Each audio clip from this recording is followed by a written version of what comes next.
स्मृति ईरानी जी। महोदय, आपने मुझे इंटरवेंशन करने की अनुमति दी, इसके लिए सर्वप्रथम आभार व्यक्त करती हूँ।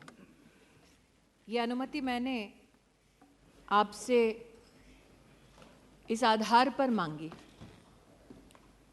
इस सोच को प्रतिबिंबित करने के लिए मांगी कि अमृत काल में जॉइंट सेशन को पहली बार आदिवासी समाज से आई एक महिला ने संघर्षों के बाद महामहिम राष्ट्रपति के पद पर आसीन हो, हम सबको अपने आशीष वचन दिए।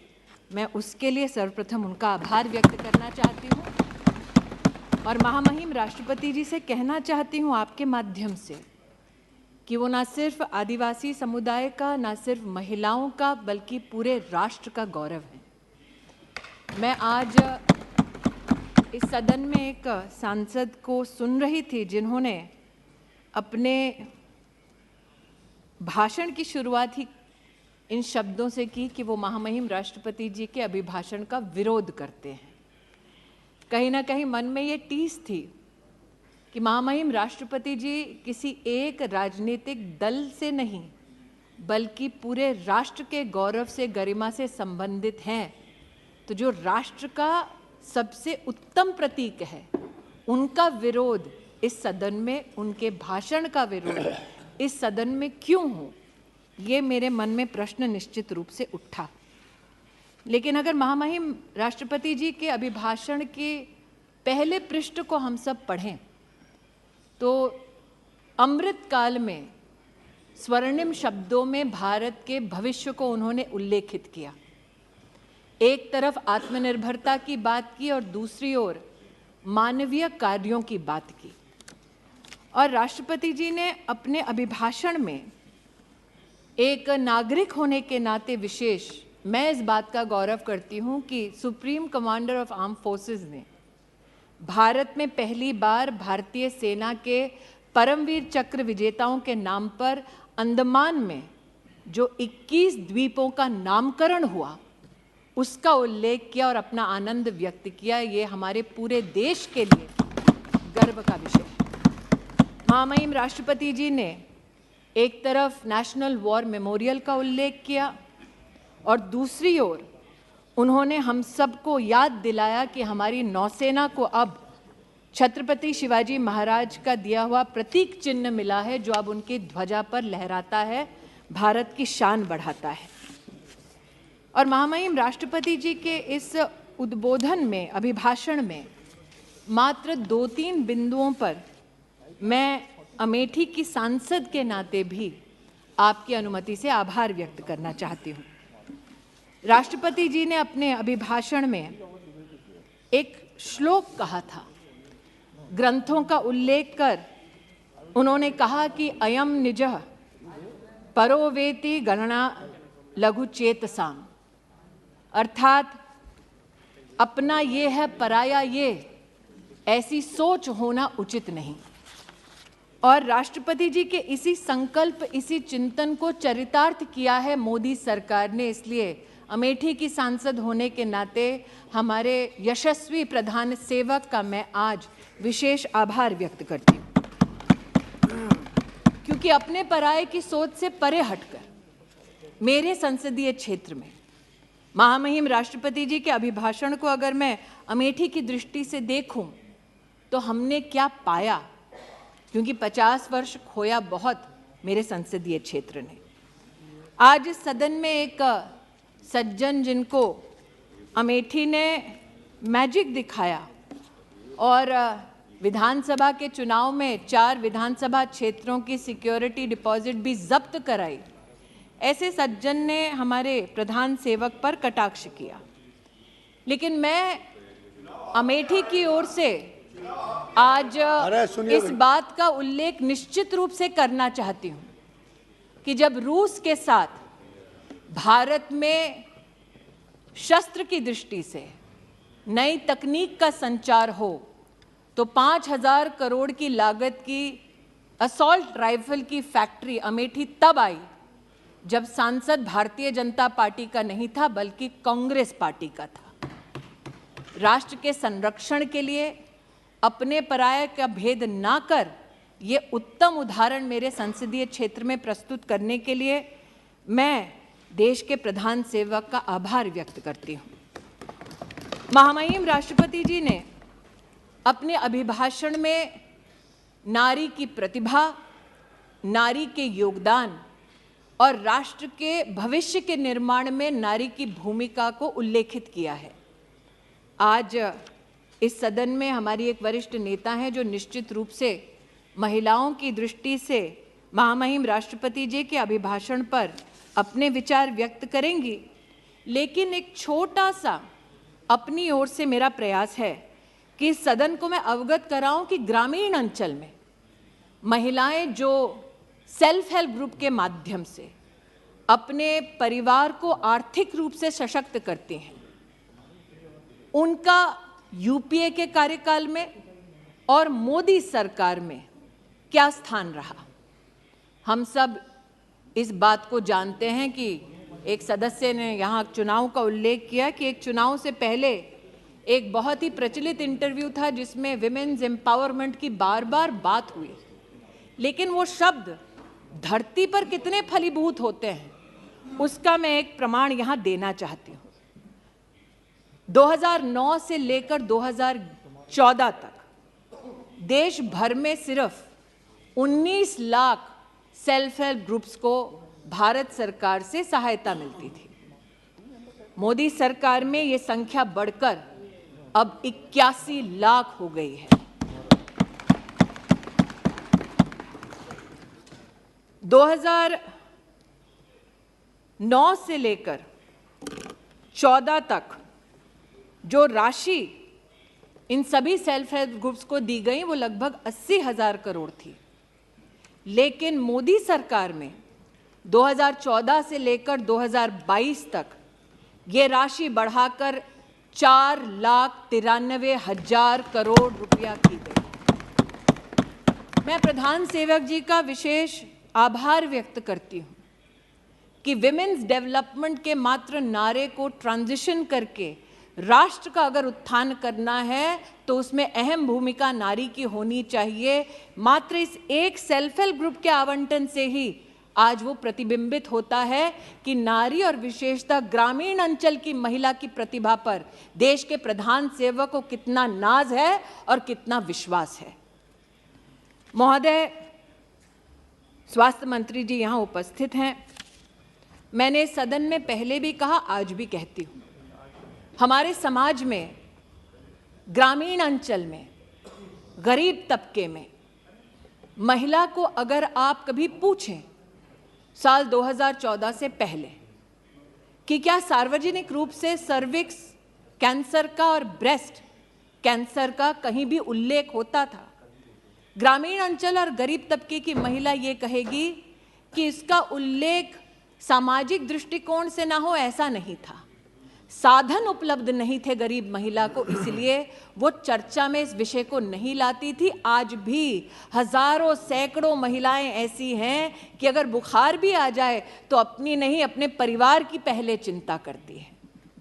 मैं आभार व्यक्त करती हूँ देश के प्रधान सेवक का और अभिनंदन करती हूँ स्वास्थ्य मंत्री जी का कि आयुष्मान भारत योजना के अंतर्गत 31 करोड़ कैंसर की स्क्रीनिंग हुई, जिसमें से लगभग 13 करोड़ से ज़्यादा देश की गरीब महिलाएं थी।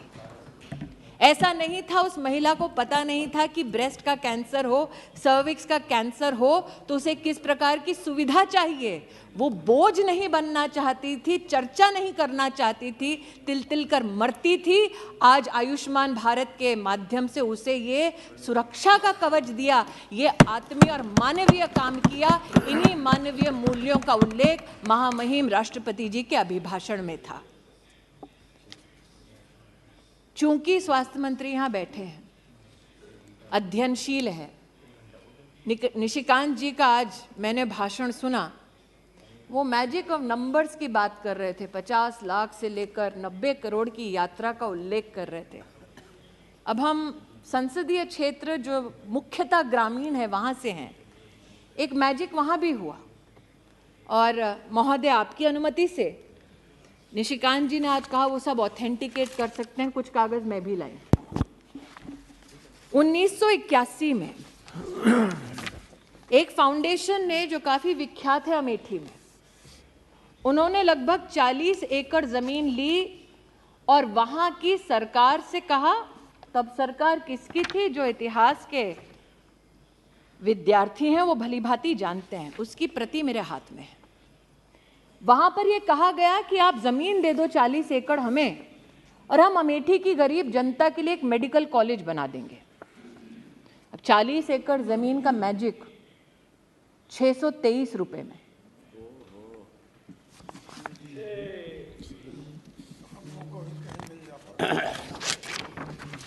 ₹623 का रेंट और सुरेश जी सुनिए, 623 रुपए का रेंट 30 साल तक, 30 साल तक अमेठी के गरीब नागरिकों को ये बार बार कहा गया कि आपके लिए मेडिकल कॉलेज खोल देंगे जी। लेकिन आज अगर कोई अमेठी गया है तो जानेगा कि जिस धरती पर वो कॉलेज खोलने की बात कर रहे थे, उस पर उस परिवार ने अपने लिए गेस्ट हाउस बनाया।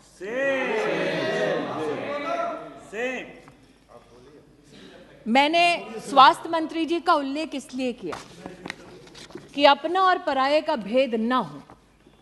भले ही एक परिवार अपने फाउंडेशन के माध्यम से अस्पताल चलाता हो, अगर उनको भी आयुष्मान भारत में सेवा देनी है वो दे। उसका प्रतीक स्वास्थ्य मंत्रालय के माध्यम से, मोदी सरकार के माध्यम से मैंने अपने संसदीय क्षेत्र में देखा। लेकिन महोदय, आज मेरे हाथ में एक रिपोर्ट और है जो मुख्य चिकित्सा अधिकारी जनपद अमेठी उनसे संबंधित। इसमें एक मरीज का उल्लेख है जिसका नाम है नन्हेलाल मिश्रा। उस मरीज का दोष ये था कि वो उस जगह गया जहां पर इस परिवार का स्वामित्व है और अस्पताल चलता है, और ये कहा जाता है अमेठी में उनके परिजनों ने वीडियोग्राफिक एविडेंस दिया कि मरीज ने जाकर कहा, मैं आयुष्मान भारत से जुड़ा हूं, मोदी जी ने कहा है 5 लाख रुपए में मेरा मुफ्त का इलाज होता है, आपका अस्पताल इसमें चिन्हित है, आप मेरा इलाज करिए। नन्हेलाल मिश्रा को लौटा दिया गया और कहा गया, मोदी का कार्ड लाए हो, जाओ यहां से। काश नन्हेलाल मिश्रा आज इस सदन को बता सकते कि गंभीर बीमारी में लौटाए जाने से कितनी परेशानी होती है। लेकिन महोदय, ना उनकी आवाज इस सदन तक पहुंचेगी, ना सदन के बाहर तक पहुंचेगी, क्योंकि उनकी मृत्यु हो गई। और ये रिपोर्ट है जो कहती है कि मरीज की बीमारी के अनुरूप उनका इलाज नहीं हो सका। ये वो लोग हैं जो आज नरेंद्र मोदी पर बैठकर इस सदन पर कटाक्ष कर रहे थे, प्रहार कर रहे थे।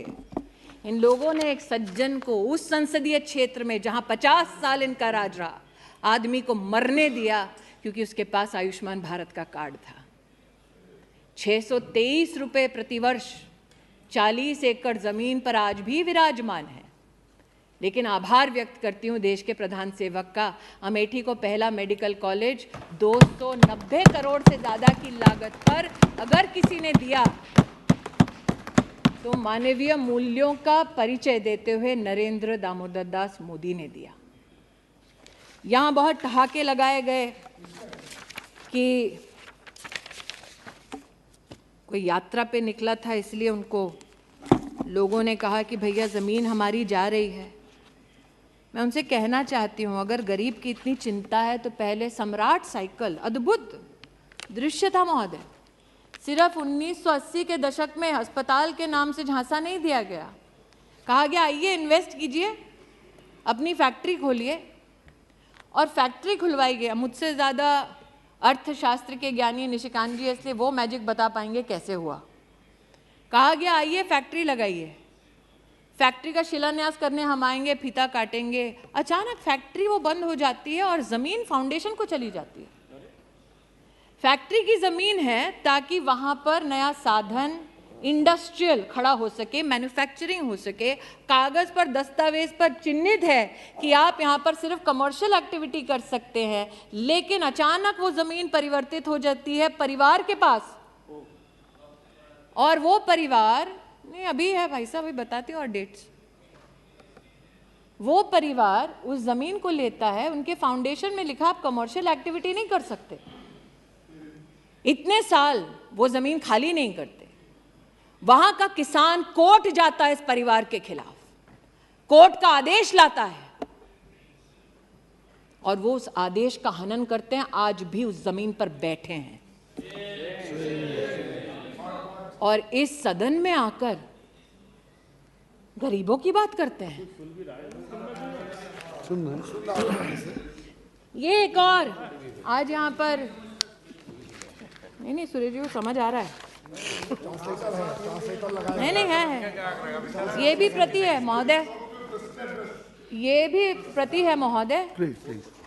एक आधुनिक भारत के निर्माण के लिए जरूरी है कि हर गरीब तक, मध्यम वर्गीय परिवार तक सुविधा पहुंचे। अब चूंकि राष्ट्रपति अभिभाषण में आधुनिक भारत के निर्माण की बात हुई है, तो इसलिए महोदय कहना जरूरी है कि प्रधान सेवक ने कहा कि सिर्फ चुनिंदा शहर नहीं बल्कि आधुनिक तत्व प्रगति के हर गांव, हर जिले तक पहुंचे। एक अचंभित करने वाला नजारा और है, फुर्सतगंज नाम का एक एयरपोर्ट, जहां पर सिर्फ परिवार से संबंधित एकेडमी है, जमीन है सरकार की, लेकिन परिवार ने अपने नाम से, बेटा और बेटी के नाम से हॉस्टल खोल दिया है। यहां पर प्रधानमंत्री जी नेताजी सुभाष चंद्र बोस के नाम से इंफ्रास्ट्रक्चर बनाते हैं, सरदार वल्लभ भाई पटेल के नाम से इंफ्रास्ट्रक्चर बनाते हैं, वहां पर राहुल जी के नाम से, प्रियंका जी के नाम से हॉस्टल बना है सरकारी जमीन पर। और बोर्ड पर वो जब थे तो उन्होंने उस पूरी अकादमी के संचालन के लिए किसी हिंदुस्तानी को नहीं, किसी विदेशी कंपनी पर विश्वास किया। उस विदेशी कंपनी ने उस एयरपोर्ट का क्या हश्र किया, यहाँ पर उस रिपोर्ट में उल्लेखित है। लेकिन आज इस एयरपोर्ट का मैं उल्लेख यहाँ इसलिए कर रही हूँ महोदय कि एक बार सदन में मैं बोल चुकी हूँ कि हमारे यहाँ तिलोई नाम की एक विधानसभा है, वहाँ पर 30 साल से एक बस अड्डा बना दो, ये हमारी जनता जनार्दन कहती रही। बस अड्डा भी पहली बार तब बना जब प्रदेश में योगी सरकार बनी, देश में मोदी सरकार बनी। और आज अमेठी के सांसद के नाते मैं आनंदित हूं कि फुर्सतगंज एयरपोर्ट को अब उड़ान की स्कीम में सम्मिलित कर लिया गया है और अब अमेठी का साधारण नागरिक भी हवाई सेवा का इसमें फायदा उठा सकता है। इस बात से कोई इनकार नहीं कर सकता कि अमेठी की एक बार चर्चा होती थी और मैंने राष्ट्रपति जी के अभिभाषण का विशेष उल्लेख इसलिए भी किया। महामहिम राष्ट्रपति जी एक बहुत ही गरीब सामान्य परिवार से हैं और इस सरकार की एक बहुत बड़ी मानवीय उपलब्धि ये है कि पद्म पुरस्कार उनको जाता है जो धरातल पर काम करते हैं, मानवीय काम करते हैं, राष्ट्र का नाम रोशन करते हैं बिना इस अपेक्षा के कि उन्हें सम्मानित किया जाएगा। जिसे सालों साल वीआईपी कॉन्स्टिट्यूएंसी कहा जाता था, वहाँ परिवार से संबंधित नेताओं को तमगा जरूर मिलता था, लेकिन अमेठी में पहली बार एक बेटी को स्पोर्ट्स में पद्म पुरस्कार अगर किसी ने दिया तो वो शोभा अमेठी की बढ़ाई हमारे प्रधान सेवक ने और वो आशीर्वाद दिया महामहिम राष्ट्रपति जी ने। मैं सुधा उस बेटी की ओर से आज आभार व्यक्त करती हूँ। महामहिम राष्ट्रपति जी, हाँ मैं माइनॉरिटीज़ की भी वो बात करना चाहते हैं, मैं माइनॉरिटीज़ की भी महोदय, वैसे आपका महोदय निर्देश ये रहता है, आपका ये निर्देश रहता है महोदय कि सिर्फ चेयर जो बोले उसको सुनो, वक्तव्य के अलावा कुछ भी रिपोर्ट और जो निजी वक्तव्य दे रहे हैं ताकि मैं भाषण अपना बंद कर दूं उनको ना सुनो। तो मैं बताना चाहूंगी महोदय, महिला और माइनॉरिटी दोनों, जो शायद इनको शर्मसार कर दे,